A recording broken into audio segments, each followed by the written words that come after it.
स्वामींना आपण घरात आणत नाही, स्वामींना आपण घरात प्रतिष्ठित करत नाही, स्वामींची प्रतिष्ठापना आपण करत नाही, तर लक्षात घ्या ब्रह्मांड नायकाची इच्छा असते.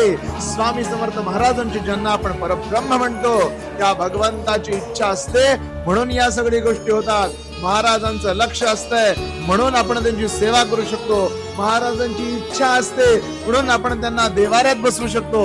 महाराजांची इच्छा असते म्हणून आपण नित्य सेवा करू शकतो. लक्षात घ्या ब्रह्मांड नायकाने ठरवलंय की कोण माझा भक्त होणार. ब्रह्मांड नायकाने ठरवलंय की कुणाचा उद्धार होणार, म्हणून आणि म्हणूनच आपल्याकडून या सेवा करतात. लक्षात घ्या करता करविता देता न्याय करता सगळं स्वामी स्वामी स्वामी आहे. महाराजांनी ठरवलंय म्हणून सेवा करतोय. हे वाक्य आयुष्यभर डोक्यात ठेवा. कधीही गर्व, कधी ईर्ष्या, कधी दंभ मनातून स्वतःची सेवा वाया जाणार नाही. श्री स्वामी.